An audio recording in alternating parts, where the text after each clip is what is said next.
Hey guys, I want to welcome you back to the Sensu Pop channel. This is going to be a podcast with me today. It is going to be the man with the most generic name. And finally, we are seeing his face. And guess what? This is actually the first time I'm seeing his face also. So this is my guest for today. It is going to be Tom Smith. Tom Smith, do you want to say hi to the audience?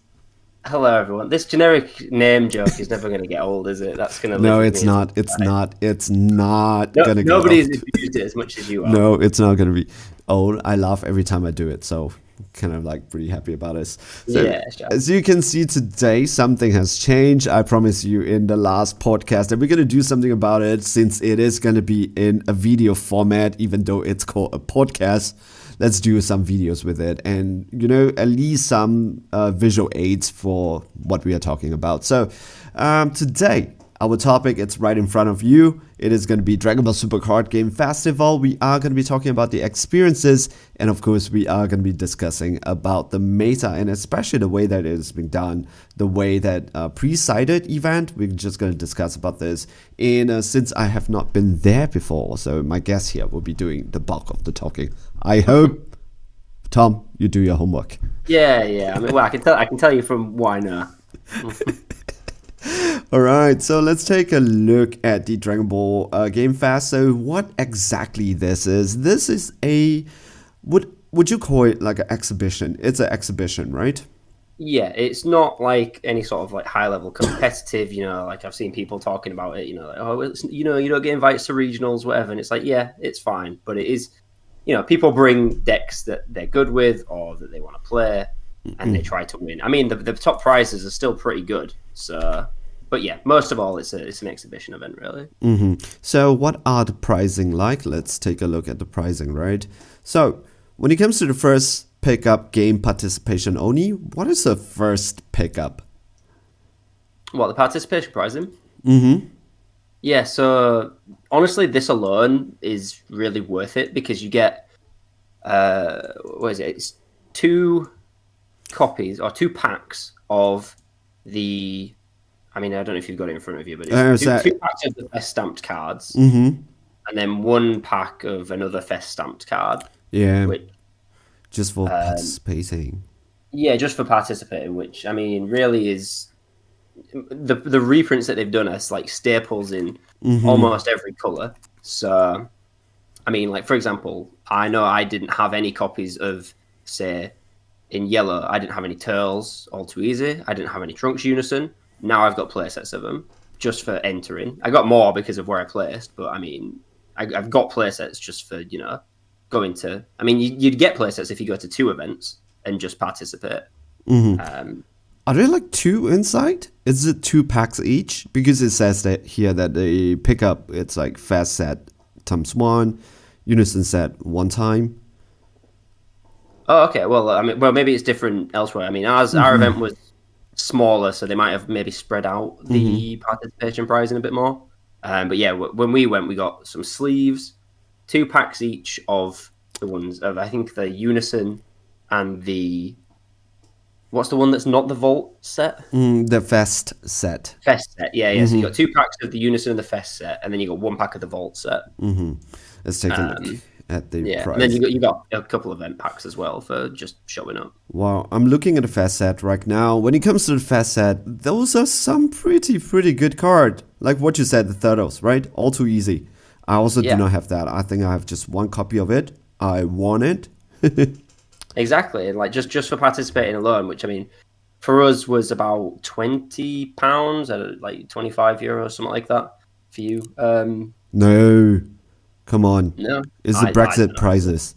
Oh, I don't know anymore. Okay, but yeah, just the entry alone for that covered what you'd normally pay for like play set cards. And of course, the SS Broly, that is also a really nice card with the stamp. It's good, and of course, interestingly, we did have 2 new cards that is not even being released yet. The Android 17 and 18, the 3-drop critical card. Yep. And also the 1-drop extra card. Correct. The 2 in the Ultimate deck that are coming out.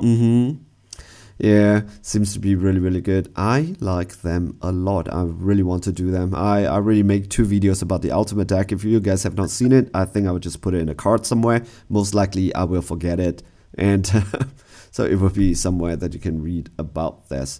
I think when I go there, I will just ask people, anybody wants the SS Broly and just buy it. Because I'm just going to be attending one.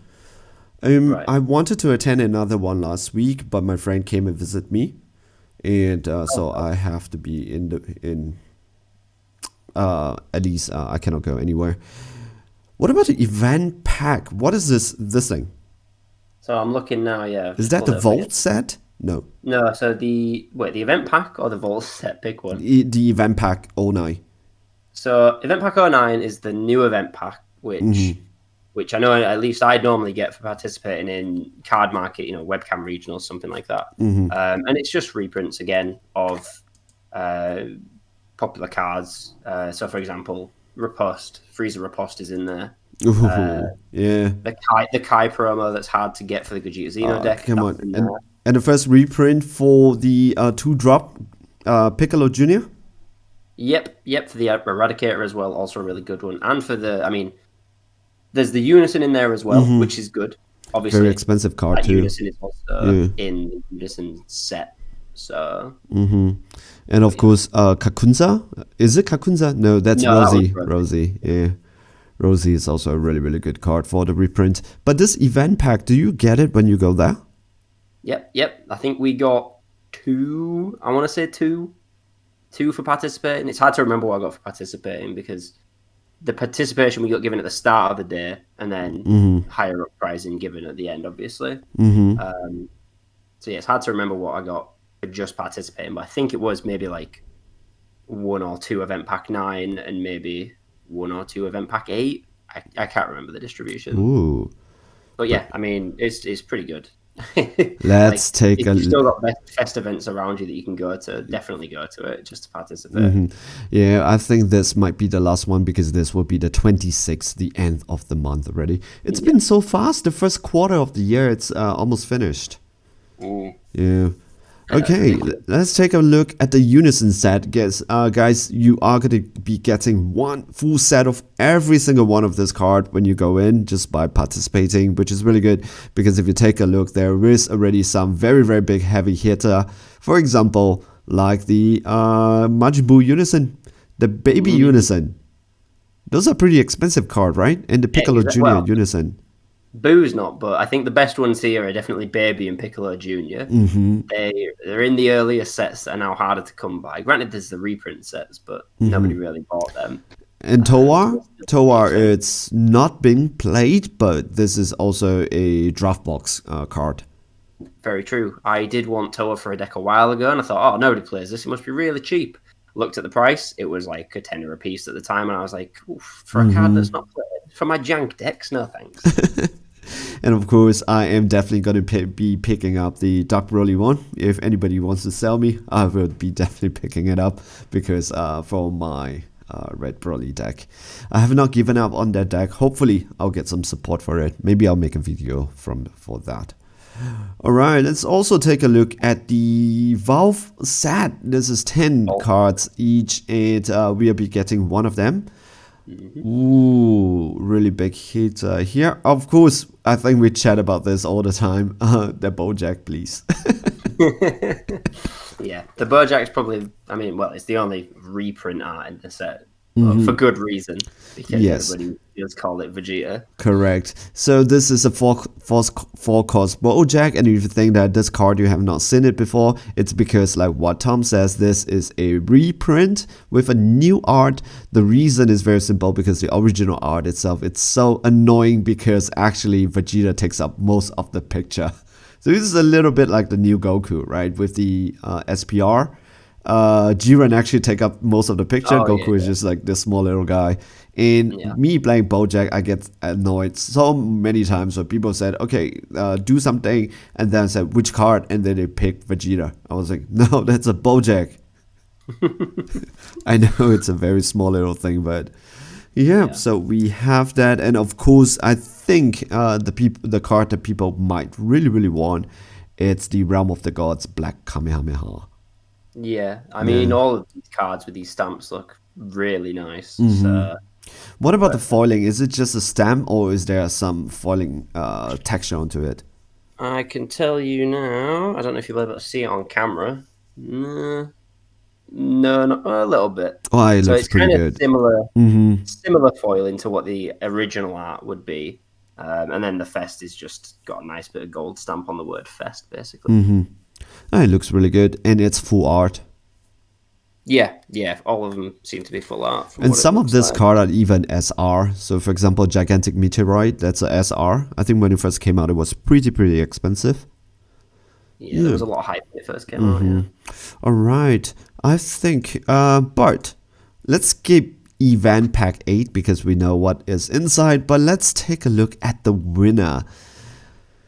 Okay, when it comes to the winner card, there is a Fast Stem SCR 1 card and Fast Winner Stem SCR 1 card. What is this? So these are well for first, second, and third. Mm-hmm. They get a reprint of Kai with a little fest, Ooh. which is nice. It doesn't have, I imagine, the same foiling as the original SCR Mm-hmm. since it is a reprint. So I imagine it kind of similar to Celzina in the Mythic Booster, Mm-hmm.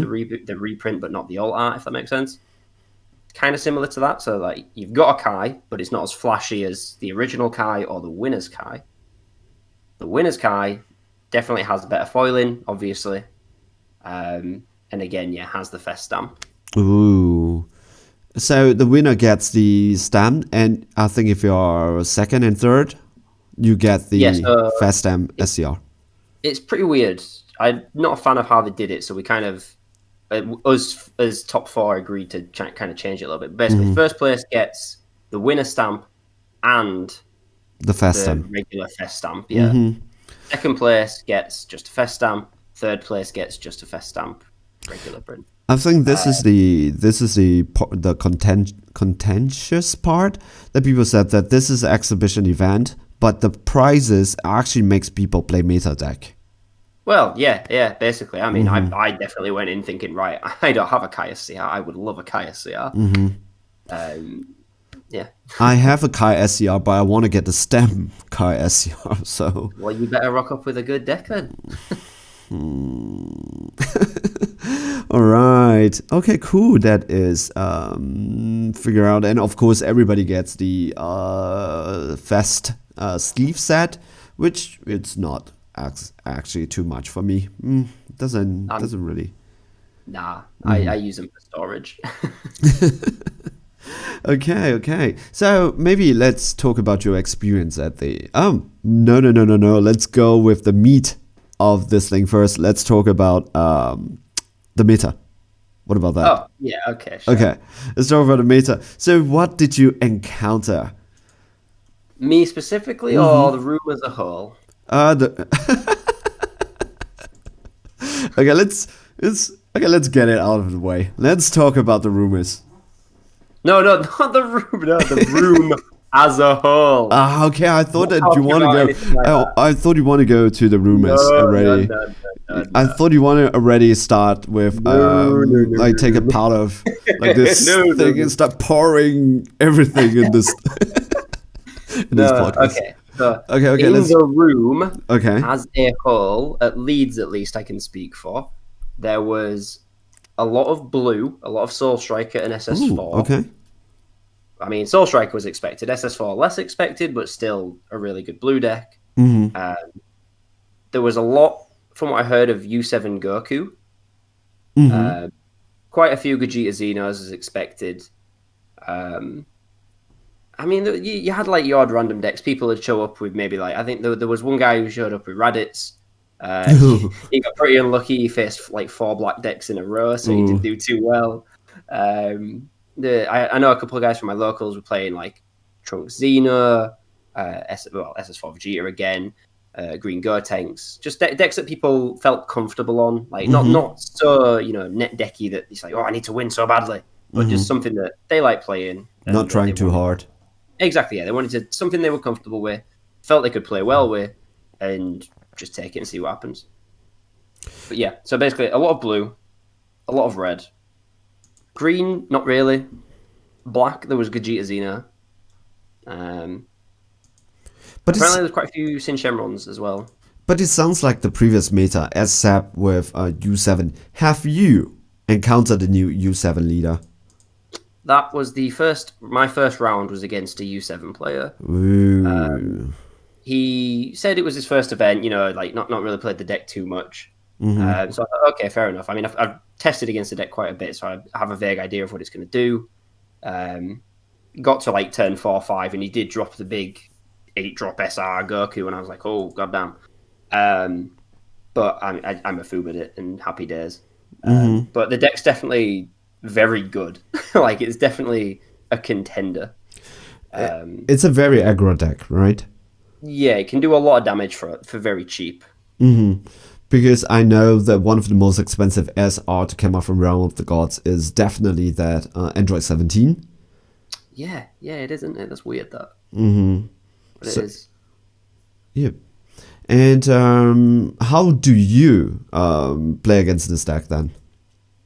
You just kind of have to mitigate the damage early. So me specifically, I played Android 16, so I just mulligan for things like Bean, things like Dimension Magics, Chilled's Army Reinforcements.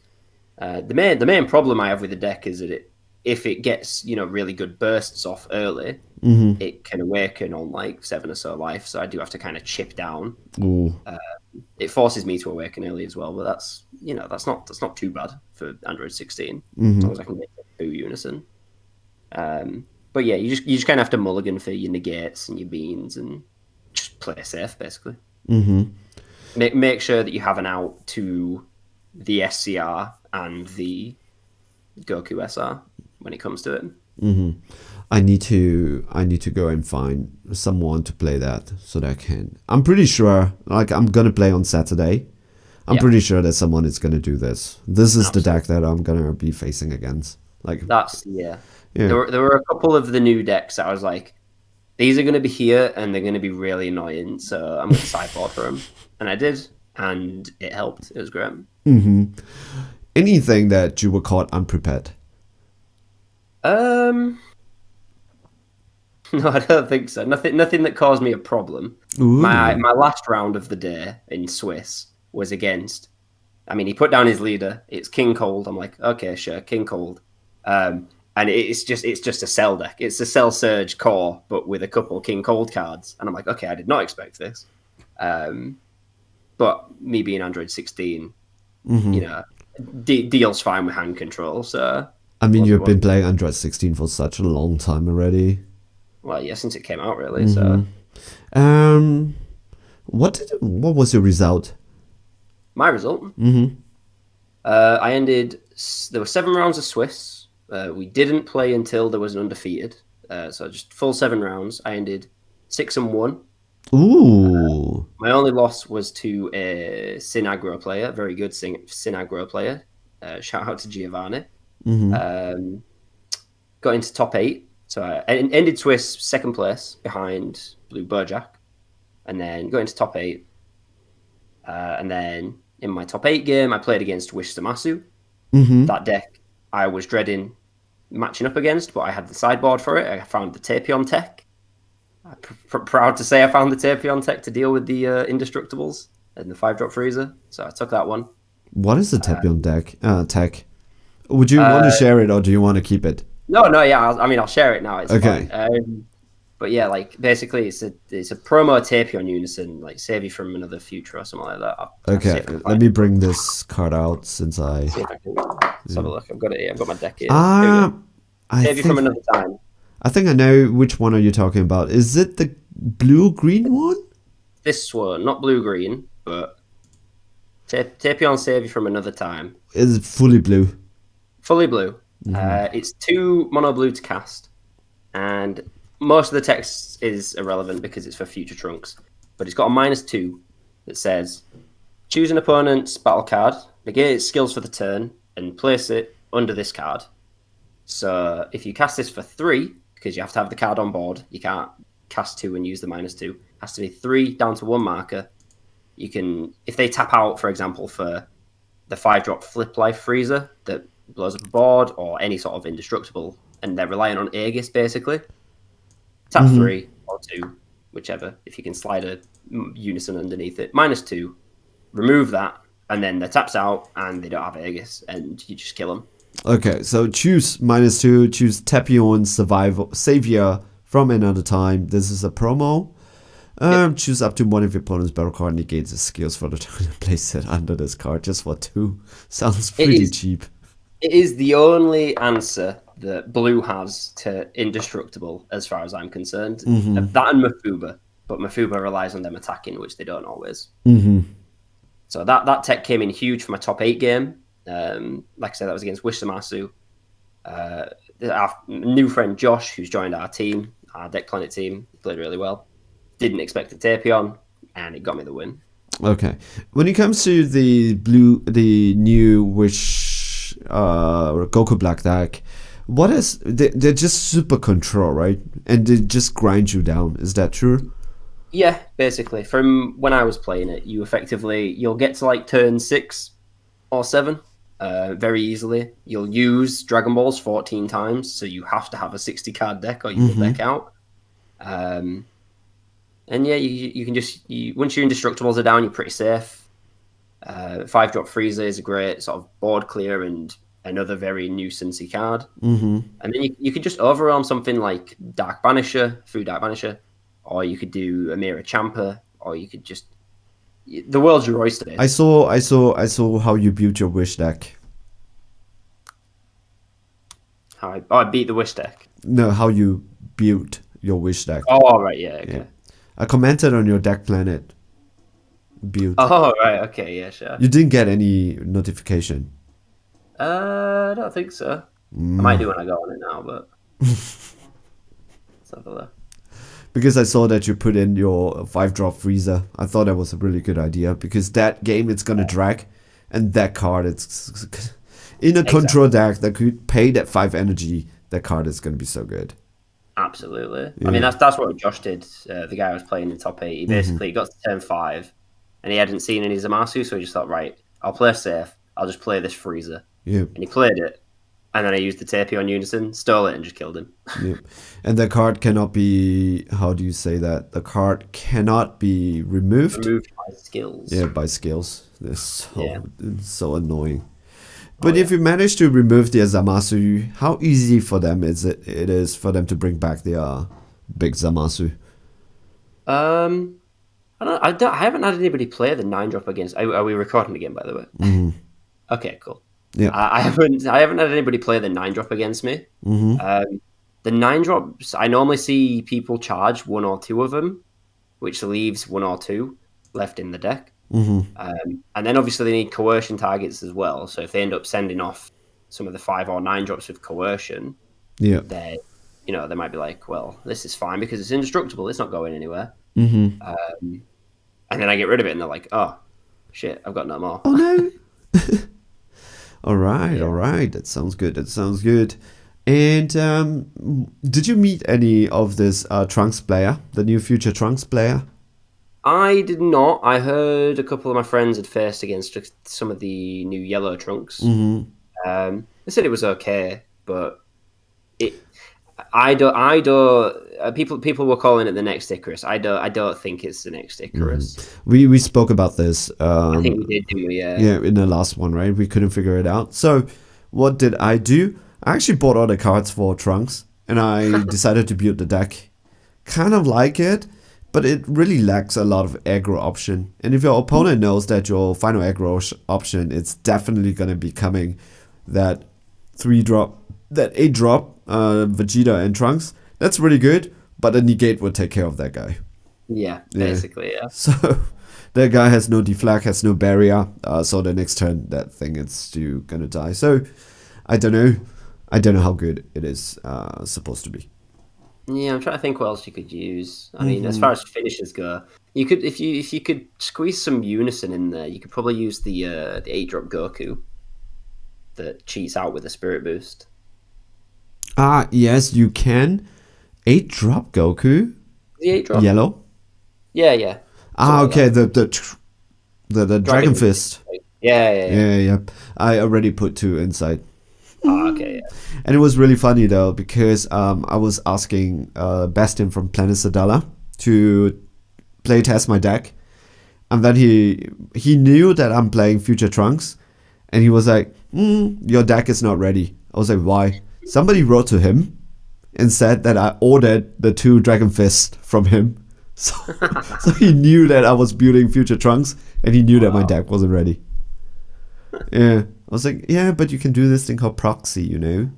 yeah, exactly, yeah. Okay. Now, let's talk about, I think Yeah, what was that? your What we do? We're experience. doing. Oh, what's left that I did not, Oh, yeah, no, yeah. So we got top 8, Wish Masu. That's what goes on to Wish Masu. I won that one. It got me into top 4. Top 4 is against the Giovanni on Sin Aggro again. So it was like the rematch from Swiss. I managed to take that one, which I was very happy about. Ooh. Very intense game. Very intense game. He's such a good Sin Aggro player. So it's a very, very good game. And then that got me to the finals against Scrub Games on Android 18 mil. Unfortunately, I couldn't squeeze out a win because that deck is just... I'm not going to say it's too good, but it's... He had the good hand. Let's put it like that. He had the good hand. But let's be real. I don't think that deck is fair. So, I mean, it is. It's fair in that the freezer can be interrupted before, it attacks and when it's coming onto the board, because there's no defense, no deflect, no barrier. And you can, petrification, Mafuba, whatever. What's not fair is tapping 5 for a baby unison, plus in 2, so it's on 7 markers, all safe. Passing turn, using baby hatch to protect it, goes back to him. He's got -5 of the baby unison. He attempts to play the freezer. I god ceiling. He uses a baby ape. Counters my god ceiling. I'm like, okay, fine, yeah, sure. He's countered one of my counters. That's fine. I've got my Mafuba in hand waiting. 2 energy up. Happy days. He goes to swing. I mean, to be fair, the turn before he was like, this game's over. I'm like, okay, fair enough. But he goes to swing. I tap 2 Mafuba, and he's got another baby ape. And he can double counter on when he's tapped out, more or less, which discard 2 from hand to pay the cost. I'm like, okay, yeah, sure. Yeah, because that is a win con that a lot of decks just cannot deal with. Right? Yeah, exactly. And in this, just so happened that the leader is blue. That means the availability of having that baby, the baby, it's a +2. Come on, it's just so difficult to remove. We've seen it before. If the baby is on the board, just let it live. If not, you're gonna die like really, really horribly, anyways. So, yeah. I think the only thing that'd be fair.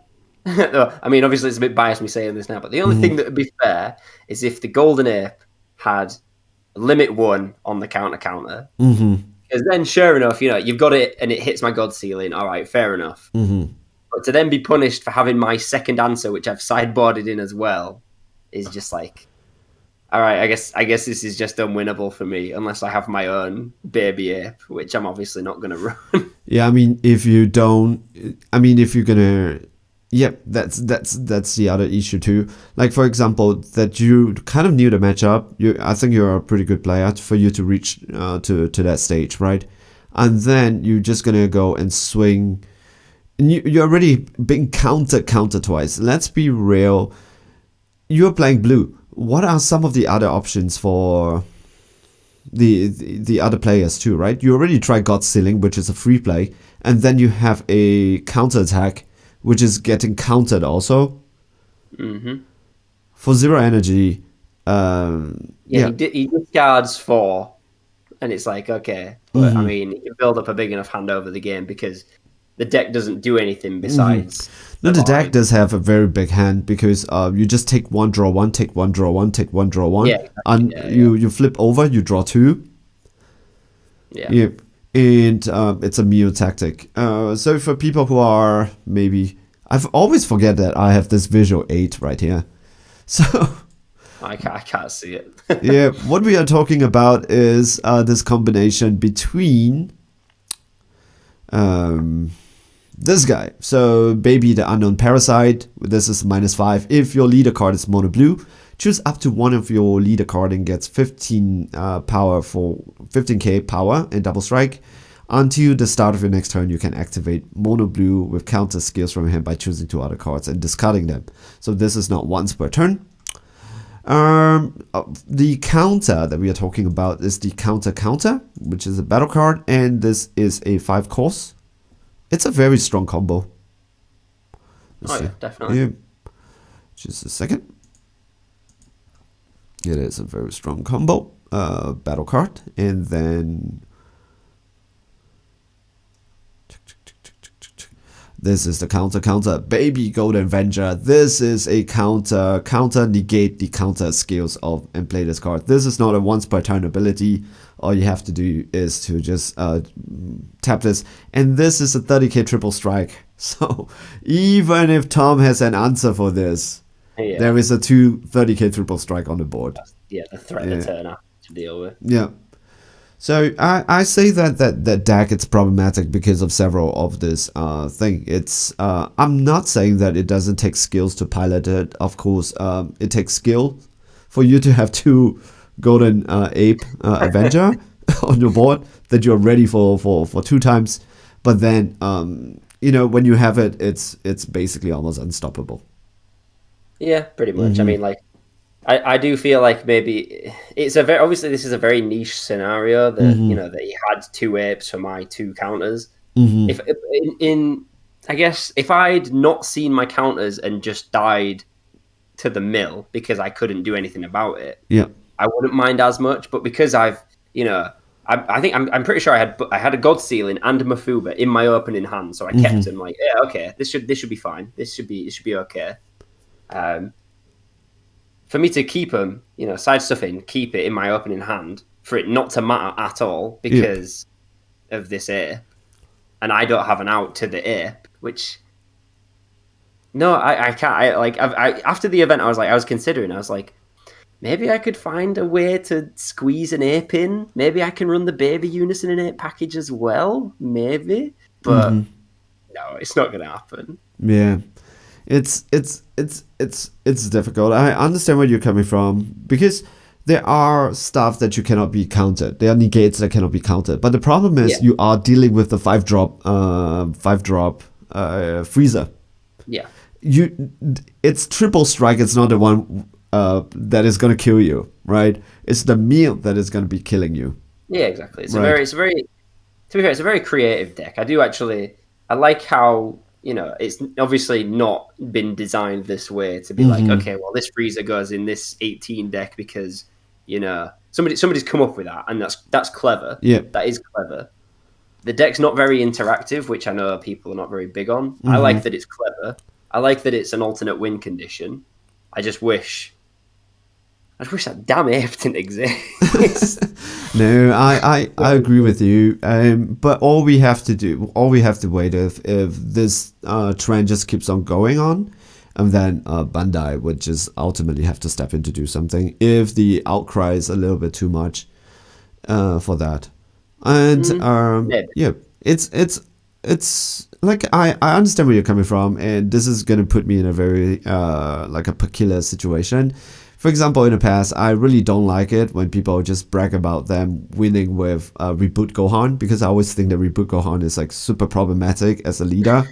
And you go like, yeah, I'm so good, I win with Reboot Gohan, wow, look at me. It was like, of course, if we're gonna play together, I'm pretty sure I will lose to you because I'm not a very good player, right? But then I also saw that it is, to a certain extent, really, really toxic. Like, how do you make someone lose with 1 energy when you play Reboot Gohan, right? Yeah, just draw your negates, Melvin. We're not asking much, are you? Just draw your negates. It's a little bit like when Gogeta 7 came out. I own a full set of Gogeta 7, but I've never played it because like maybe I have something called a conscience, or maybe I just look for like a good game. And I still remember there was one time I read it on Gogeta 7. I forgot we have Visual 8 again. So let's do Visual 8 Gogeta 7. Gogeta 7, guys, it's a very infamous card, by the way. I hate that card. I hate that card. So Gogeta 7, if you take a look, Sparking 10, when you play this card, if you have 5 or more energy, choose one card from your life and place it in your drop area. If your opponent shuffles all the cards in their hands into their deck, and then they draw 3 cards, that means it has barrier, it has deflag, it has triple strike, and you're just basically, if you don't draw into your negate, you are basically dead against this card, right? Yeah. So I believe that at the point of time where people were playing this card, people were complaining, including me. I complain about this card, but I want to say that I complain it in a very creative way. I just literally said that, today I just got so good.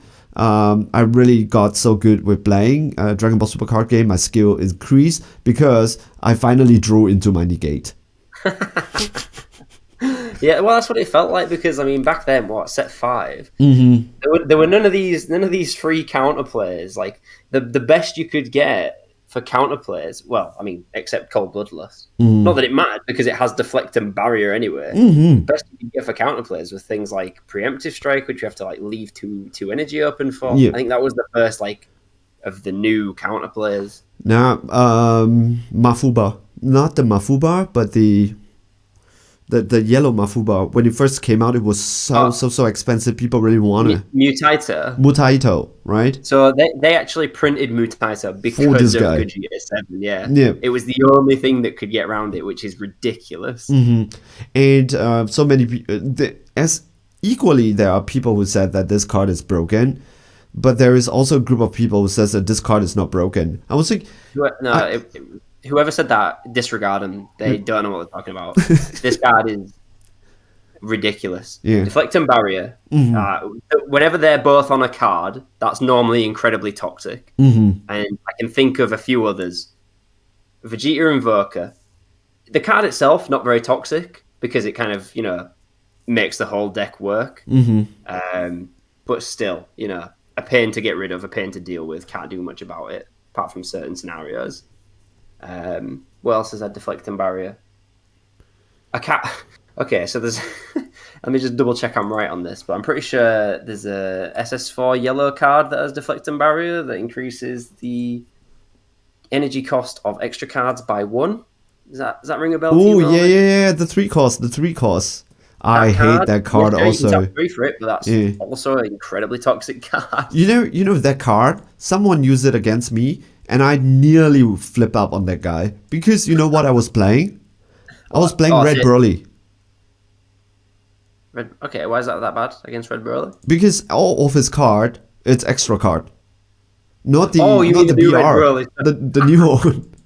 Okay, yeah, okay, fair enough. So every card that I have, it's has to pay 1, and I have no way of getting rid of this guy. So barrier, deflect, 3 costs. You can probably get some barrier removal, I suppose. Mm-hmm. But yeah, no, that's deflect and barrier on the same card is bad enough alone. Mm-hmm.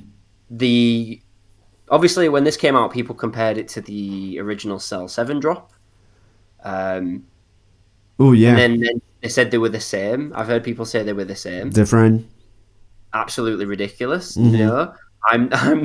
If I'm a good player and I can keep 3 good cards that are going to keep me alive by choice, that's fine. Mm-hmm. I don't mind. It's annoying, but I get the choice to keep. Losing to a dice roll is horrific. Yep. If you draw into anything that's not a negate, especially when people were running it in like Shenron and stuff. Come on, Tom, get good and draw into your negate. Well, exactly. That is the worst. People who say that are bad players. To put it simply, just draw your negate. Yeah, that's ridiculous. Correct. I really don't think that the Android 18 deck. Okay, just back to the topic. I really don't think that the Android 18 deck it's fair. Yep, because you just really don't have a lot of options. And if you manage to get through it, like you manage to kind of stay alive, most probably you're playing a deck more toxic than Android 18, or what is that? Or you got lucky, which is a bit similar to the situation of Gogeta. Like your opponent didn't draw into the cards that he needed. Well, yeah, that's every game, to be fair. Yeah. But yeah, no. I think the main, if you want to compare Android 18 to any other deck, I'd probably compare it to Cell Surge in the lack of interactivity that it's got. Just because it's, if you don't kill it early, which is the main way to deal with it, Correct. either kill it early or hand destruction, which does not exist in the meta at the minute. That's the only way to deal with 18. Other than that, you're just going to sit there. They're going to make tokens. You're going to try kill them. They're going to negate or counterplay. Oceanus negate, something like that. And then it's just going to get to turn 4 or 5, and then you're just going to die. Yep, you are just going to die. So yeah, if I had to compare it to any deck, it's the uninteractivity of it that's the problem. Yeah. The deck itself, like I say, is creative. I like the idea. I don't mind mill as an alternate win condition. I think that's quite funny. But it's the uninteractivity and fucking baby ape that is the problem for me. Yeah. Even if you know what's going on, you kind of know that you're dead. Yeah, exactly. It's like you feel helpless when the freezer comes down and you've got 18 tokens and a few battle cards, and he's just looking at you and he's just like, I'm going to do it. I'm going to swing. The game's about to end because I'm about to swing and you can't do anything about it. Yep. All right. And even the Parasite. Yeah, sorry. So that was my top 2 game, and that's why I came second. The reason why we are talking a lot about this one is because I've heard some complaints regarding this Android 18 deck that's coming out. So let's talk about that. Let's keep the conversation going. Let's keep the the deck in check. Yep. Because but like I said, if more and more people starts playing with it, and if maybe someone would come up with a very good answer on that's able to do with 2 times counter 30k triple striker, and then but like I said, if the answer it's another more toxic deck. To be fair, all we need is a good hand control deck to come back, and we'll be fine. Yeah. And honestly, I've been messing around. I know it only got announced the other day, but I've been messing around with the new Cell deck, just kind of seeing what sort of pieces work and stuff. And this is, early game at least, it's a pretty uninteractive hand control deck. So there's hope. There's definitely hope. Yeah. So if you think about, I'm not very I kind of like Dragon Ball Super card game is like my first serious card game, and before that I don't really play a lot. I play very, very casual MTG way back then when I was younger. But I kind of realized something, that the card game is also a ecological system, right? So the some of the decks keeps other decks in check. So if you try to kill some of this predator, the pests are just going to come out. So for example, if you kill a hand control deck which Cell Surge has been killed, then you play it against decks that are uninteractable. Uninteractable deck usually have a weakness, which is to very, very early aggro, and also to the hand destruction, because they don't really draw a lot of cards. If you destroy their options, they can't do a lot.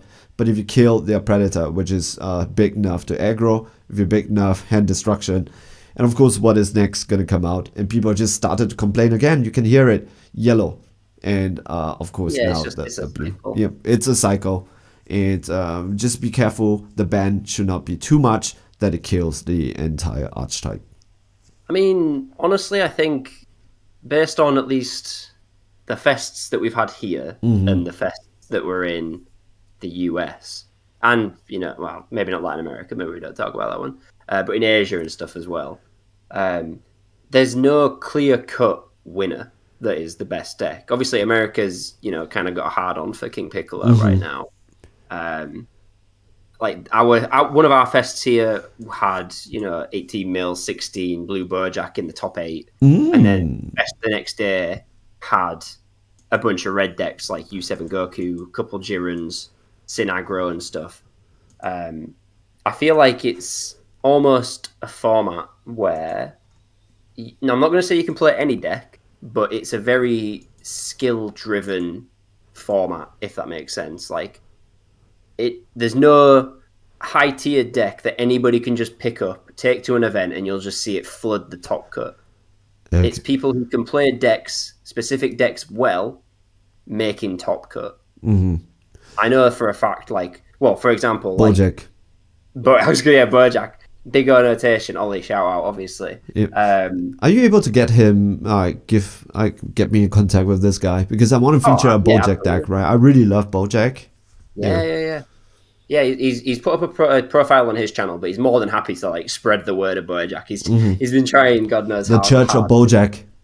Yeah, exactly. Yeah, he loves that page, and he's got his deck profile up on his channel and stuff. But yeah, he's more than happy to like jump on with anybody who's willing to, help him tell. Because honestly, I agree with him. I think Blue Bojack is the best blue deck in the format.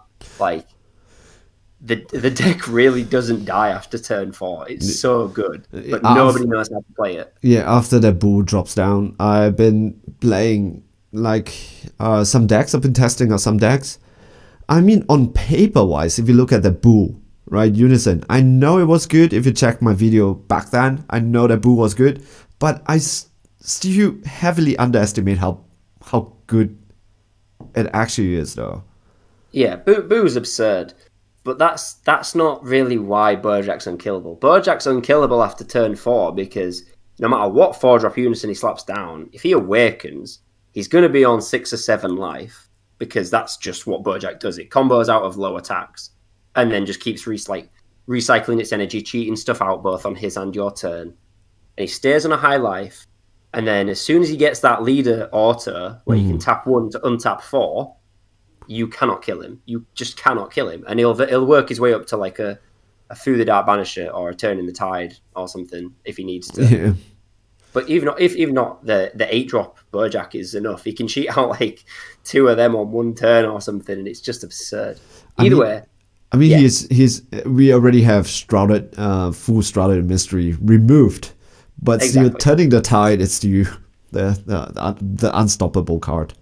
That is like the only boss monster. I think he likes to call it the only existing boss monster at the minute. So he runs that for his long games. But yeah, I won't spoil too much.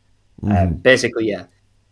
Nobody would expect a Blue Bojack to top, but because Ollie is so skilled, practiced, he knows that every like meta matchup with the deck, he managed to take it to Fest, come into whatever matchup he came to, and just beat him down. And people were like, "What's going on? Why is my meta deck losing to Blue Bojack?" And then he finishes first in Swiss, and he only went out in top 8 because he faced Android 18 Mil first. If he'd have faced me first, or Wishimasu first, or Gogeta Xeno, he would have made it higher. But because he faced Android 18 first, he lost because games go long. Android 18 loves that. Yeah. I know personally I can't beat him. On my Android 16, I don't think I've ever taken a game off of him on Bojack, and we test very regularly. I think Blue Bojack's the best blue deck at the moment, for sure. But one of the things that you really need to train when it comes to playing Blue Bojack is just not the matchup. It's also your stamina to last, because the game is... the decision it's hard to make. When do you play this one? When do you play that one out? I love Bojack, but that tackle, it's hard. Maybe it's a little bit skill level, but just way beyond me. He takes a lot of rounds, and even like he knows, even he still makes mistakes, and there's better plays he could have done.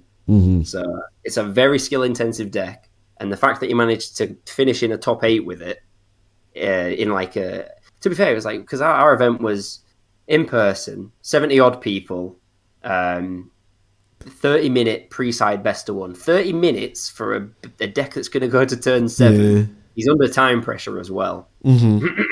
So the fact that he came into top 8 with a very skill-intensive driven deck, I think that alone says enough about the format. Like, were you well? So your event happens in Leeds, right? Which is north of UK. Yes. So are you guys the weak ones? The weak ones? Did you heard about that? Oh, what? Why are we the weak ones? Someone described you guys as weak. Ah, well, I mean, were they at the fest? And did they top? Because I don't think they did. No, he topped. Oh, is it? Yeah, is it Scrub Games? Yeah. Yeah, okay, fair enough. Yeah, he likes to say that, doesn't he? Yeah. Yeah, Anyways, maybe let's end it with this one. This is gonna be what do you think? I mean, we talk through a lot of decks. What do you think? There are some underrated decks that maybe we can advise our viewers here that you know that might have a chance, like to take the event or do pretty well. I'm gonna say, well, obviously Blue Bojack. I don't rate Soul Striker, so people need to put that down and pick up either SS4 Vegeta or Blue Bojack. Those are definitely the better blue decks. Yellow, I think, as far as yellow, if you're looking for a replacement of Icarus, you should play Set 1 Freezer. Or Set 1 Freezer. Set 1 Freezer, insane value. Absolutely insane value. Really good deck. Just, again, sequencing, you need a lot of one-drop Freezer's army and stuff. I really like that deck. I think that deck's really good for yellow. If you're willing to put the time in, I know obviously we got one in the top cut for us, Wish Zamasu. If you can learn every matchup for that deck would be, I reckon, one of the top. But again, it's like, you have to put the time in. You can't just pick it up and go, haha, yes, I'm playing the best deck in the format now. You got to put in the rounds, learn the matchup knowledge, and learn the correct sequencing for each matchup, basically. Okay. It is mostly like a yellow good card dot deck with the Zamasu stuff. But yeah, I think that deck's really good. What else is underrated stuff? What about your pick? You pick Gotenks as the generic one. Yellow Gotenks. Yeah. Oh, yeah. To be fair, no, I have a guy at my locals who does really enjoy yellow good card dot deck. And if you don't want to play Set 1 Freezer because you don't want to run the Freezer's army stuff, then yeah, Set 10 Gotenks is definitely going to be. I mean, I know he tried, Brawler the Awakened Threat after the errata. He tried going back to that, but I think he settled on Gotenks as the next best yellow generic leader. It's good because if your opponent activates an extra card once per turn during your turn or during your opponent's turn, you get to draw a card and choose one of your opponent's battle card and switch it to rest mode. I think that's pretty good. It is, definitely. Yeah. What else is there? In green, I mean, I need a hand control deck to come back because, it's me. I love hand control. I don't know what the OG Broly's overhyped for good hand control. I don't think it's that good. What about Freezer when it comes to last resort Freezer? Is that the starter deck one? Played against a couple games against that earlier. It's okay. I mean, it's the same as like Raditz. It's like it's okay, but once you've had this ceiling of like Cell Surge to compare stuff to, it's hard to get to that level again. Okay. So yeah, as far as hand control decks go, there's not too many I can think of that are great. Like I say, I'm trying this new Ultimate deck Cell now, seeing how that goes. I like Green Gotenks. That's a good deck. Value Town. Get easy Cell Xeno out and stuff. But not many people play that. Again, a guy at my locals plays it, but that's about it. One of the things about green is that you do have the ability to play, if you really want to, the 5-drop Majin Buu. That's going to help you to clear your own token. If you get that. Yeah, wait, did it clear your own token? Yeah, it clears your own board also. Oh, Everything is cleared except him. I suppose, I guess that's kind of awkward because you'd have to win the dice roll to make sure that you don't, that you've got the energy advantage. Correct. See, that is the problem here, right? If the whole format, you kind of do have only one card that you have to play a specific color and win a dice roll to kind of win it, it's just hard. Dice rolls, it feels like dice rolls, I mean, obviously dice rolls important, but I feel like it's been more important over the last couple of formats because of just how the game seemed to play out. Now it is super important. I But yeah, I mean, green's got charismatic villain, so as long as they've got a unison down, they can deal with Freezer. Unless they've got the baby ape. All right. Or maybe, just for some fun, the starter Broly. What do you think about starter Broly? Yeah, I was actually building that earlier today because I thought I was thinking like, okay, well, I want to play some green again because it's been a while. And I played against that deck again at my locals a couple of weeks ago, I think, maybe a month ago now. And the deck is good, is really good if you can. You either go the generic turn by turn or you go the chain turn by turn because you run both in the deck because it's easy to fit them in. And if there are 2 or more battle cards in play in your battle area, you cannot play battle cards anymore. Yeah, that's obviously one restriction to it, and that's not too bad because you don't play many. But you can stop the clones token from playing, right? Can you? No, surely not.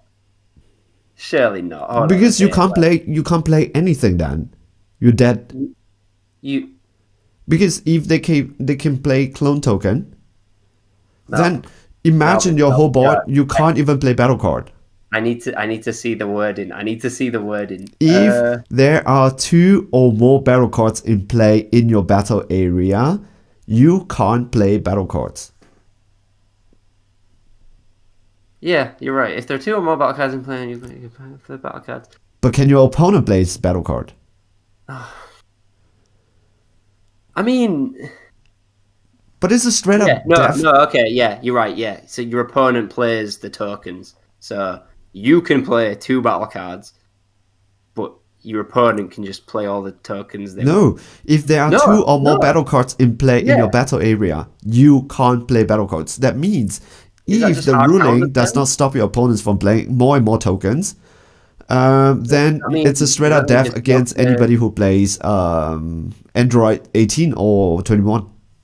If you play this against those, if you play this against a token deck, you auto lose. Yep. That's funny. But I believe the ruling should be that your opponent cannot play either, because I don't think that they kind of encourage straight up losses. No, well, yeah, that's because that's what they did with the U7 and Magic Buddha. Yeah, because I know we talked about that last time as well. I'm pretty sure. Yeah, I think they will have to change that ruling. It's just super unfair. Oh, have you not seen? No, they changed it. So it's not changed, but it's very particular. If, for example, Schumann Salsa or Mechikabura, if the card that they're using says you may choose one of your opponent's cards in the drop area and send it to the warp, you can do it as the Mechikabura player.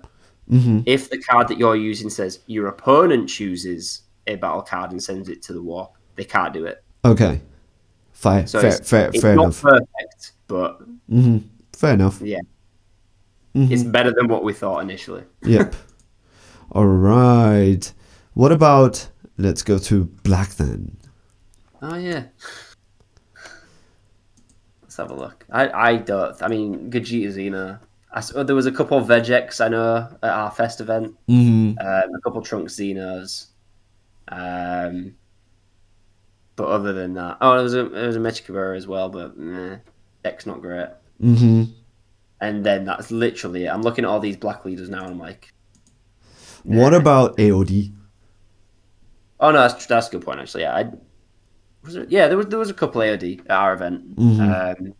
I don't know how high they got in the end, but that I reckon that deck's it's easily countered when it's not, when it's pre-side or best of 3. There's very easy counters to the deck, but if it's best of 1, it's a great cheese deck. But this whole event is pre-sided, so your opponent has a chance to do unexpected turn. Would be one card that takes out the whole entire board for this. Yep. Any sort of barrier removal to deal with the slug and Babidi. Easy peasy. And if the Babidi is gone, it's this deck does have a little bit of problem. Exactly. Yeah. I mean, like, our argument is you hold those Hatchiaks. You hold extra copies in case they get rid of your Babidi. But other than that, the only other thing I can think of is Hatchiak, which nobody will play in because nobody hates itself that much here. Sin Xeno, which nobody will play in because nobody hates itself that much here. No, somebody might have played it, but I don't know. I don't know if they did or not. Mm-hmm. It was literally just Vegeta Xeno, Trunks Xeno, a couple AOD, and then I definitely saw one Vegex. Mm-hmm. And that's it. All right. Great. Okay. I think it's already like 1 hour. I think we should maybe wrap this one up. So, what are some outstanding topics that we can talk about? Nothing, right? We're good. We're good now. Let's talk about your experience. Did you like the event? Do you think that Bandai should do more? I loved it. I mean, even if I wasn't going to, like try win, if I just wanted to, play an event, the participation prizes made that definitely worth it. Mm-hmm. It was the first, if I'm not mistaken, it's the first sort of regional level IRL event, like real life event that we've had in the UK since Salford about 2 years ago, maybe 3 years ago at this point. I don't really remember. So I know a lot of people were very excited to actually play in person again because not everybody likes webcam games, which is fair enough. And I know like a couple people Scrub Games, Jamie, Ollie, they travelled up from Bristol, which is at the bottom of the country, and they travelled up to Leeds, which I think was like a 5-hour coach journey or something. Did you had fun like meeting the people up? Exactly, yeah. Like I met a bunch of people that I've never, I know the names of or we spoke to online, but I've never actually met them in person. It was nice to meet those people. Yeah. Like it's the first time I'm seeing you on camera. And if you'd have come to the fest in Leeds, you'd have seen me there, and how great would have that been? Not worth it. Nah, yeah, fair enough. You've got what, a fest this weekend, you say? Yeah, it's directly in Munich, so it's just perfect. Yeah, it's Munich. Mm-hmm. Yeah, I think we've got one more over here this weekend in Cardiff. One thing I won't start a full conversation about, but have you seen this dragon slaying bullet rule that's going around? Oh, okay. Let me bring up the card. I know. Yeah. Oh, that thing gives me a headache because for me, I just thought that it was pretty straightforward. Yeah, of course it will. Okay, so Ultimate Dark Dragon Slaying Bullet counterplay. If your opponent is playing a unison card, they may either remove. It's there in the text, but it don't matter because of it's missing a semicolon. Let me finish. If your opponent is playing a unison card, you may... Is it an unison or a unison? A unison. Okay. They may either remove a marker from it for every 2 cards in their drop area warp, or place it in their drop area instead of playing it. If they don't, they can only attack one more time this turn. So, back to you. What is the controversy?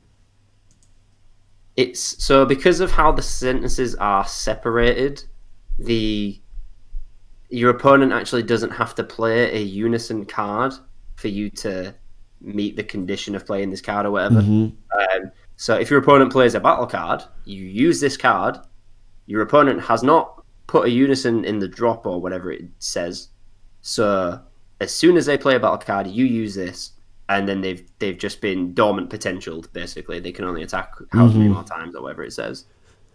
So one thing that's really going to suck is that at the events this weekend, both in America and here, there's going to be a lot of people who just run this as a 4-of in their deck, no matter what colour, because it's a colourless floodgate. And I know for a fact, if people do this, especially at Cardiff, and they call a judge, it's going to stall at least like 10, 15 minutes while this judge scrolls through all the Facebook posts of everyone saying, no, this is actually how it works. This is just, it's Bandai. They've done it wrong. So it must be a floodgate for everybody. Oh, yeah, sure. Are you trying to imitate somebody, or this is your... I'm imitating pathetic card game players who we must play the card as it is ruled, because it's, even if it's not what it's intended, it's how it's written, and we must play it as it's ruled. And that's all it's going to be. They're going to waste 10 minutes. The other player may or may not know the ruling, and then they'll just be sat there like, but it says if you played a unison card, so... Yeah, but I'm not playing a unison card, so... And it's going to cause so many headaches, and it's going to cause a lot of uproar, like it already has done this past weekend. And then an errata is going to come out saying, no, we meant it how you think we meant it. We just typed it wrong, sorry. Yep. And then whatever tops, if this floodgate card made a massive impact on what comes first, these events aren't going to matter at all. Not that, people think they do anyway, but for, seeing how the meta is shaping up. No, it's also the price. We talked about this before. It's people, you don't go to regionals or stuff like that. You don't win to go to finals or stuff. But the price is valuable. That was the issue here, right? Big props also to Bandai for providing prizes that are good, But it's a double-edged sword. I really don't know how to defuse this whole situation, by the way. I mean... Yeah, basically, you're either going to run this card and have a free floodgate for the weekend, and you're going to have a much easier time in games, but nobody's going to like you for it because it's stupid. And if you don't run it, then you're bad because you're not running... I think I saw it in one of the groups, one of the particularly degenerate groups that I'm in. If you don't run it, you're bad because it's one of the best cards they've ever printed, and you're not running it. So... Lose, but win-win, because you'll win the event because you've got 4 of a free floodgate or whatever. I understand this. This is the issue that I also see, which is like, so just for the viewers here, the ruling that has been clarified here is that you have to play a unison card. It is as intended. The text says your opponent has to play a unison. Nope. All the judges are in agreement. As far as it goes, until this card gets errated, anybody can use this, and they can use it on a battle card, and it's a floodgate. But did you see there was a post that just says, no, this is not intended like that. You have to play a battle card. You have to play a unison card. Who wrote that? Was it David? Oh, please tell me it was David. If it was, I've missed this. Okay, I don't know. I'm going searching. You set me. I'll try find it. For me, I just trying to. Wow, this is a really big floodgate. Exactly. It's from what the last. Okay, so the last I saw, the head judges were in agreement. Bandai have printed it wrong. All judges are going to rule it so that you can play it against a battle card. Whether that applies to judges on EU side or just over in NA, I don't know. But you'll have if judges at these events don't rule it that way, and these players have seen it on the Facebook group saying no, it is actually a floodgate. Yes, you can do it that way. Then you're going to have a lot of people crying, a lot of time wasted, and a lot of event results that don't matter when the card actually gets errated. Okay, I'll just flip the table. No. One thing that I thought was pretty stupid. Somebody said, "Oh well, the blue yellow Bojack card, it got errated to Bojack. It got banned, didn't it? It got banned. So does that mean the events where that blue yellow Bojack card was played didn't matter because it's now banned?" It's like, no, because that card performed how it was supposed to. Yeah. It was just really good. This, people are just abusing, and you stop. You stupid stop. So yeah. I agree with you. I think sometimes there's some discussion I don't engage. Especially this would be one of them. Because I think as much as there are people who are genuine with the discussion, there are quite a lot that are arguing in bad faith. Exactly, yeah. I really think that everybody knows what this card is intended for. I just really don't know why we can't But I don't think we also have someone who's that high level, like super head judge, like great Grand Prix judge, or something that could just say until Fashbinder says something about it, which I think he has done, but I'll try find it. But basically, my hierarchy of judges goes David Fashbinder, and then I'll see what Darwin Hernandez and Eric Thompson have said about it. Yeah. And sometimes they disagree.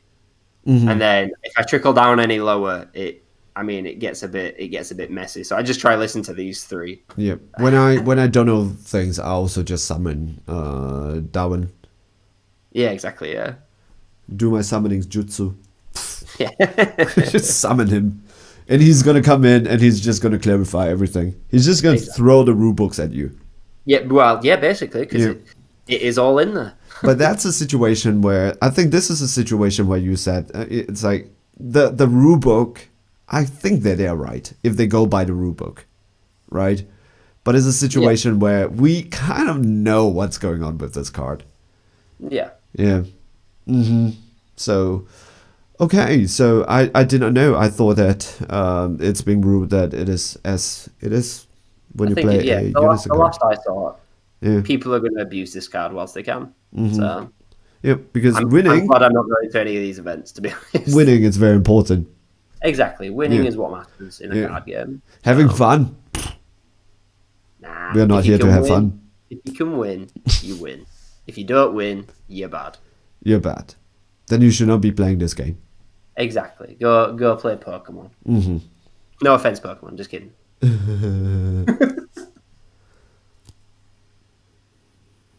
But yeah, sorry. I didn't mean to get that into a whole tangent, but No. It's fine. It's fine. I know you wanted to wrap up. No, it's totally fine. This is a podcast. Exactly. All right. Talk about the important stuff. Interesting. All right. So let us maybe do some wrapping up over here. So this is how I'm gonna wrap up here. Bye, guys. This is how I'm just gonna do it. No big long speech. Just gonna say bye. Hey guys, I hope you like this format that I'm doing. You know what's the difference here? I can't put on my a facial product. I just kind of have to appear in front of camera. So I still kind of have to do my hair a little bit, make sure the face it's all right for the camera. I can't put on my facial product and rest for the day. It's very late right now. It's like 11:30. I need my beauty sleep. Unfortunately for Tom, his timing, it's 1 hour behind me, so usually we start pretty late, my time. Anyways, when it comes to this, I'm just gonna say goodbye. I hope you guys like this format. Comment in the comment section. Let me know, do you enjoy this thing? Are we taking a little bit too long? And if you... Oh, maybe I'll just pass it to Tom before I just do my final subscribe thing. Not much from me. DBS Deck Planet, best team, best deck builder, best new YouTube channel, second to Senzu Pop, I'm sure. Yeah, have to say that. I think I don't know. Yeah, thanks for having me, Melvin. Thanks for joining us. So guys, if you like this video, I appreciate you can give this video a like, subscribe if you want to support me and the channel. I appreciate that a lot. Stay safe, stay healthy. Enjoy playing the Dragon Ball Super card game. I hope you guys are definitely okay. See you guys in the next video. Ciao.